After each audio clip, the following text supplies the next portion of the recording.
How you going, guys? And in this video, first thing I'll say is I'm very cold, as you can see from the scarf. It's winter in Australia and I am not good with the cold. And like I've said many times, I'm no teacher on non-duality. I'm a speaker on non-duality, here to help you guys out on your spiritual path.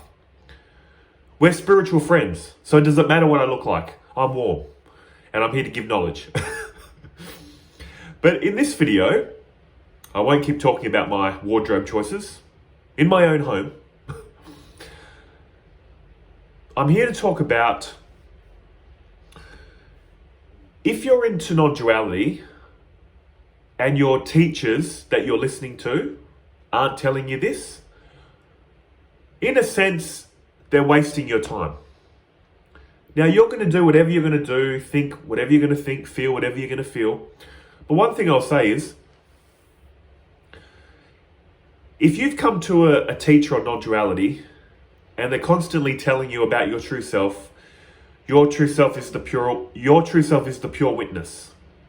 Your true self is pure consciousness. You are not the body, not the mind, all that kind of stuff we do in self-inquiry. If all they do is hammer home that point and that's it, you might be wondering why. I've heard this so many times. My teacher keeps telling me this. I've even realized it for myself. I'm the pure witness. But why hasn't my life changed? Why do I kind of just feel the same as I did before? Because non-duality, as it's commonly presented, especially on the internet, it's like a half-baked teaching. Because you come to the teachings, of course, feeling like I'm a person, a separate person in a separate world living a life. And I'm in suffering. I have problems. So you come to non-duality thinking, okay, this will solve my problems. Apparently it's the direct path. It takes me straight to the truth. Then all my problems should be solved. And it is very direct. Self-inquiry will show you your true self. You're conscious of a body, you're conscious of a mind, you're conscious of the blank all thoughts come out of. You're the pure witness.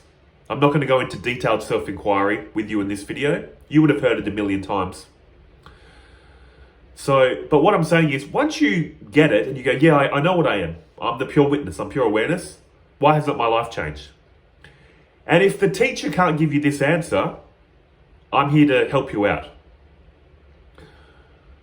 Your life hasn't changed because you're in a state of cognitive dissonance. You know what you are at your core, but your body still has the habits and tendencies of living like a separate person in a separate world. And in traditional Advaita Vedanta, they draw a line between what is real and what is unreal. When we do self-inquiry, once you intuit your true self, if you could draw a line dividing your true self, which they call satya. Satya means real, that which is real, you're real. And mithya, false. What is false? Anything you experience, anything you use an instrument of knowledge to experience is false. That which can't be experienced with an instrument of knowledge, your true self, is real. That's why you can never know yourself. Your true self is powering up all these instruments of knowledge to make this world known. This world of mithya, falsity known. So traditional Advaita Vedanta will tell you your true self, as you do in just say Neo-Advaita teachings. They'll tell you your true self, but they'll also spend a lot of time with mithya, this world of appearance. This world of appearance is messing you up, your egoic self up. Your true self is fine. We can all clearly see that when we do enough self-inquiry. But this egoic self has a lot of problems still. And the egoic self comes to the teachings, hears it, I'm actually not this body and mind, I'm that. Cool. But this egoic self, living its egoic life, still has a lot of problems. So what does your teacher need to be telling you? And if they're not, maybe find another teacher. As a friend on the path, I'm here to help you out. If your teacher is not telling you to do spiritual practice, that's the problem. See, I came to this path in a very practical manner. I needed to know why I need to do this, why I need to do that. And let me run through spiritual practice and show you the practical implications for this egoic self that you still think you are. Remember, your true self is in a total state of peace, freedom. It doesn't need free will. It's freedom itself. But what about this poor little egoic self watching this video? How can you make this self happy? That's what spiritual practice is for. So I'm going to run through some spiritual practices and show you why they're beneficial. First of all, karma yoga. What is karma yoga? The most practical spiritual practice of all. Karma yoga is doing everything you're currently doing, going to work, raising a family, going shopping, cleaning the house, whatever you naturally do day in and day out. It's just a switch in mindset. We naturally have the mindset, I'm doing this because I want the results. These results are for me and mine. I'm going to work for me or my family. I'm cleaning my house. I'm raising my family. I'm shopping for my family or myself. It's all about me and mine. And when we perform an action, we're very invested in the results. We really want it to go well, and obviously we don't want it to go wrong. Karma yoga is just a flippant mindset. What is it? And what are the practical implications for your inner peace and happiness? Karma yoga is just saying, whether you believe in a God or not, you can use the word universe. And it's much like Stoic philosophy, focusing on what you can control. That's another way to put it. If you don't want to believe in a God, think of it like a Stoic philosophy, which is focus on what you can control. You can only control performing the actions. Whatever happens after that, none of your concern. Look at life. So many times we put in so much effort and things go wrong. All that you can control is putting as much hard work and effort into something, and if it goes wrong, of course it's upsetting, but you did the best you could. Other people do a half-assed job and get rewarded. How does that work? So many hardworking people get screwed, so many people cruising through life get everything. This world isn't fair. This reality isn't fair. So all you can do is put the odds in your favor in a sense, as we all know. Do the best you can. Focus on the action. Whatever happens next, not up to you. Offload it to God or the universe. Also, if you want to bring God into karma yoga, what is the mindset? I'm cleaning this house for God, as a service to a higher power, out of love. I'm shopping, cooking for God, raising God's family, sustaining this body God gave me. I'm working for God, helping people for God. You have God on the mind. It's the attitude of selflessness, serving others or serving a God. Performing the same actions. No one else is going to know what you're doing. They're just going to think, oh, they're just going to work. They're just raising their family. They're just going shopping. It's just a switch in mindset. What are the practical implications? It's going to lower your likes and dislikes.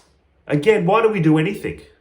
I do it because I want this, or I'm going to enjoy the results of doing this action.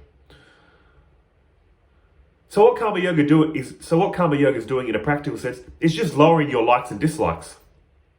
It's also going to put you in the state of feeling you have full control over your life, to realizing everything I'm freely doing, I'm doing out of my own free will, but what ends up happening is God's will. So it's kind of putting you in that half state. The ultimate realization is you have no free will at all. Life is just living life. But you can't just be told that and believe it. You need to really see why that's the case. So karma yoga is a halfway stage. Freely do what you think you freely can be doing. Whatever happens next, none of your concern. So that's the practical implications of karma yoga, one of the spiritual practices. It's neutralizing your likes and dislikes and putting you more in a flow state, which eventually, what's it going to lead to? Inner peace. The next practice, so controversial in Neo-Advaita. I say controversial because I fell into this trap too. I came out of Buddhism, so much meditation, hours a day I was doing. Then I get to Neo-Advaita and they say, who is the one that's meditating? Look for the one that's meditating. All that kind of true self-talk. You're the pure witness. Who is the one meditating? Who is the one doing this? Who is the one doing that? True. That made me give up meditation for the longest time. I thought, yeah, who is the one meditating? What's the point of this? For your true self, again, nothing. Your true self doesn't need meditation. But what does meditation do for this egoic self? Calms the mind. If your true self is this and your mind is doing this, constantly thinking, cool, you're this, you've always been this, you'll always only ever be this, but the mind is doing this. An agitated mind is a mind that's irritable and in suffering. So what does meditation do? Practical implications? Calms and concentrates the mind. A calm and concentrated mind is a happy mind. Ever notice when you're doing something you enjoy or you're around someone you enjoy being around, time flies because your mind is so focused on the person or the activity, that's why you're happy. Time seems to fly past. When you're in a state of misery, look what's happening next time you're miserable. A lot of thinking. I don't want to be here. I don't want to be around this person. Why does time seem to be going backwards, not forwards? Too much thinking. So what is meditation? The practical implications? Training your attention to stay in the moment, in the present moment. Where do I anchor my attention? In the feeling of existence. Sometimes my breathing, sometimes the feeling of existence. I keep it here and then just let life happen. Let it happen in quotes. It's happening anyway. But guys, that's the practical implications of meditation. Yeah, cool. Your true self is not in suffering, does not need meditation, all that kind of stuff we know already about the true self. But the egoic self, the mind is distracted. The mind is caught up in so many desires of the world. Again, that's what Karma Yoga is for. Karma Yoga will purify the mind, make it selfless, make it all about serving others or a God, not so much about me and mine. Meditation focuses the mind. A selfless, concentrated mind is a happy mind. They call it a sattvic mind.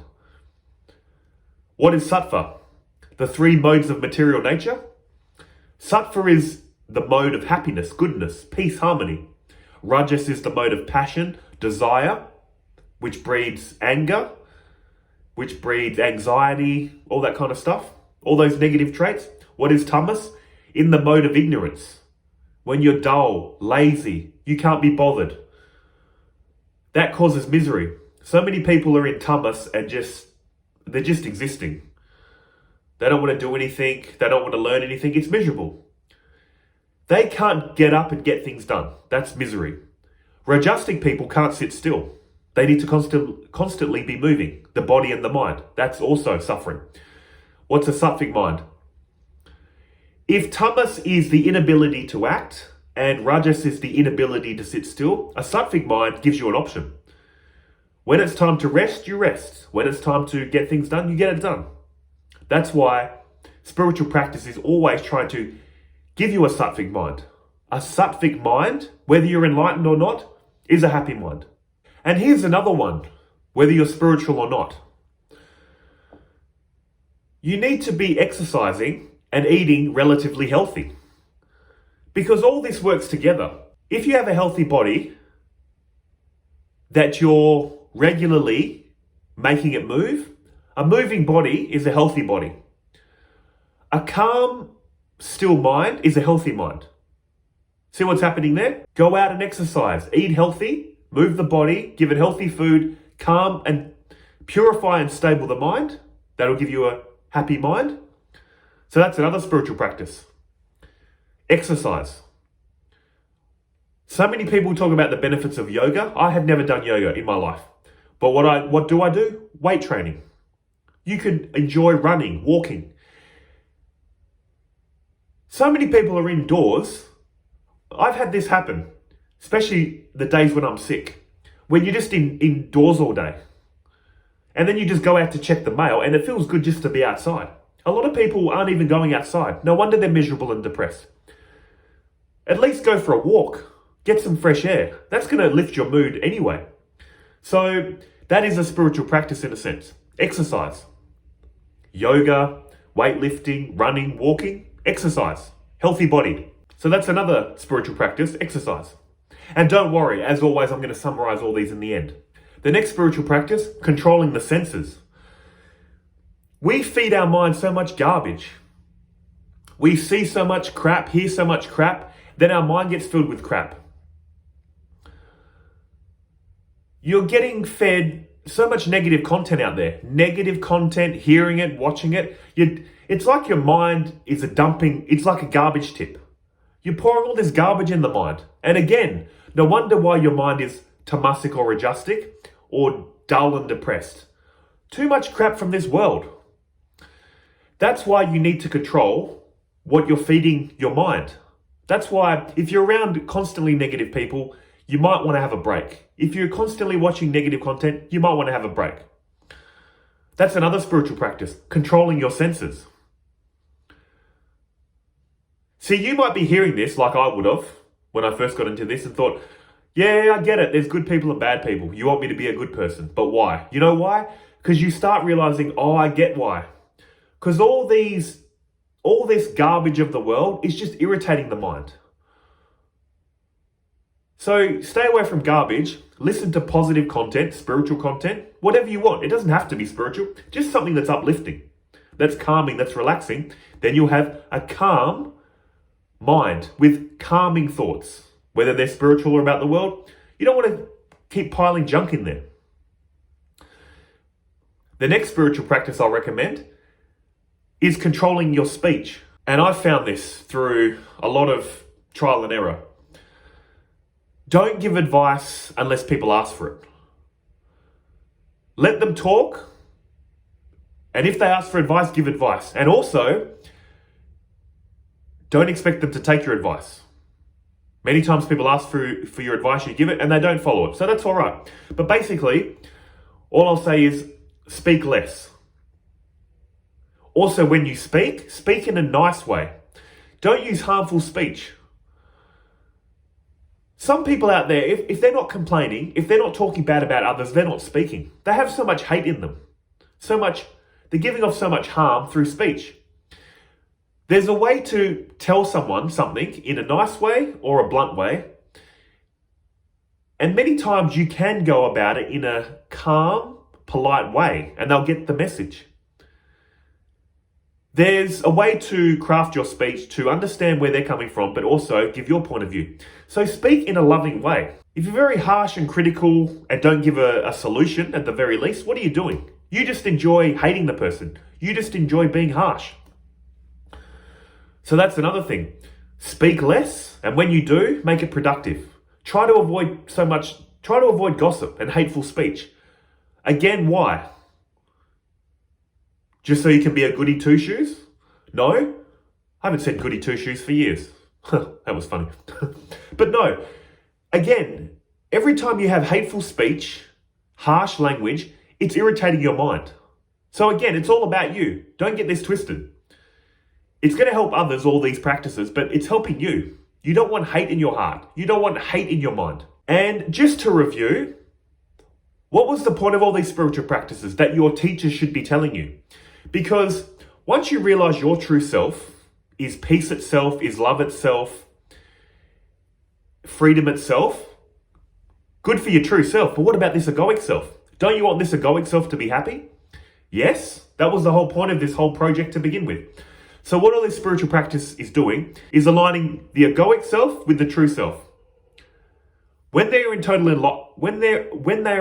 alignment, you're in a state of peace and freedom from the true self to the egoic self. It's like turning the keys to one of those padlocks. Once all the numbers are in alignment, the light can shine through. Your true self can shine through the egoic self, and you'll be in a state of peace and happiness all the time.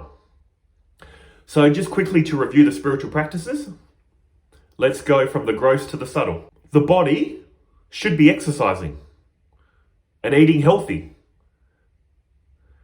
A healthy body that's moving is a happy body.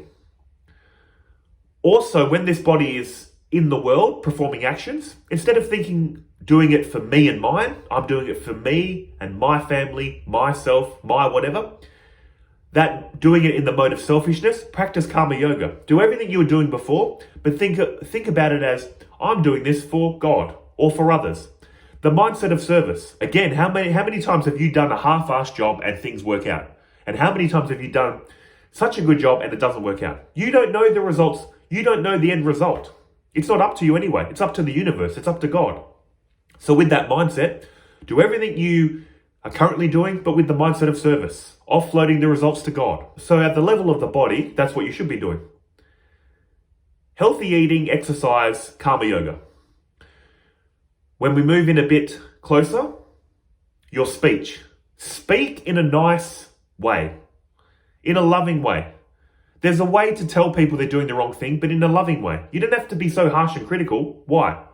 And if you're going to be harsh and critical, at the very least offer a solution. And if they don't follow the solution, don't get angry with them. Everyone thinks they know best in their life. All you can do is listen, offer advice if they ask, and if they don't, cool, you've done your part. So we've done the body, we've done the speech. Level of the mind, stop listening and looking at junk content. Stop making your mind a toilet for this world to chuck all this crap into. So limit your exposure to negative people and content. Why?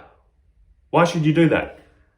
You don't have to, but it's going to give your mind, but your mind's going to be happier as a result. It's going to be more uplifted. All this negative content, the ego loves it, doesn't it? The ego thrives on separation, anger.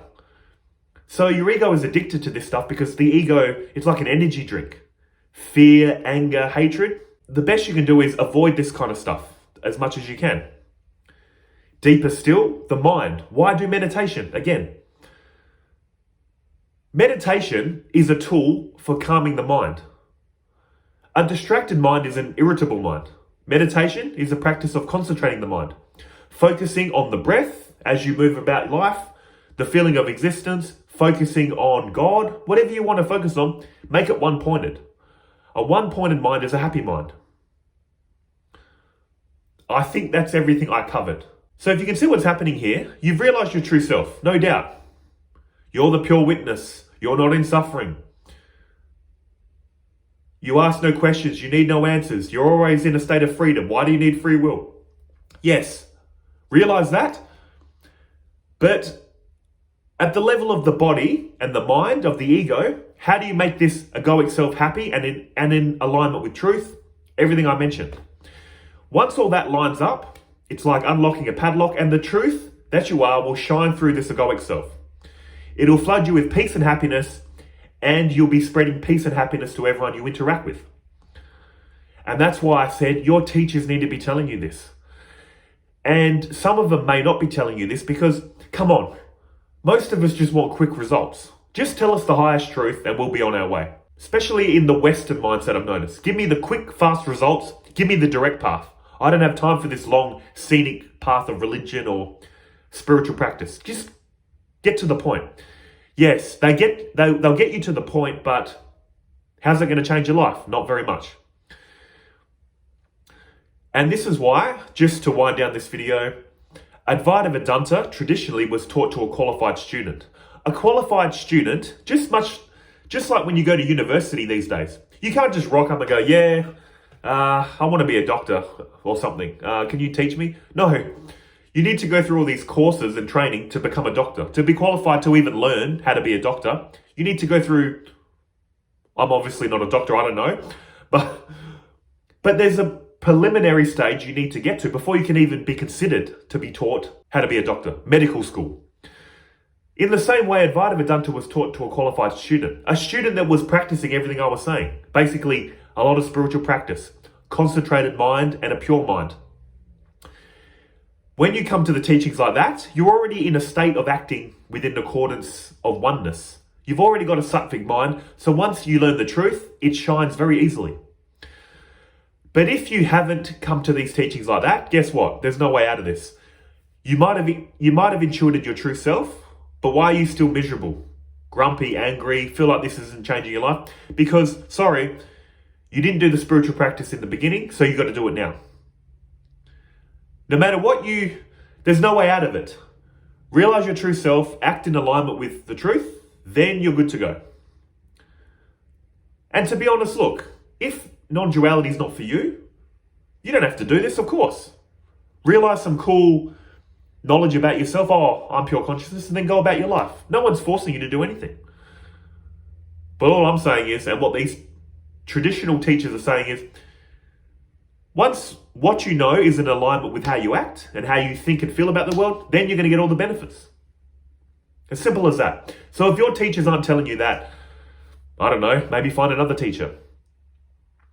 And that's just my personal opinion from a friend on the path. I'm just a friend. It stopped raining. Actually, this is getting quite warm now, so I'm going to take it off.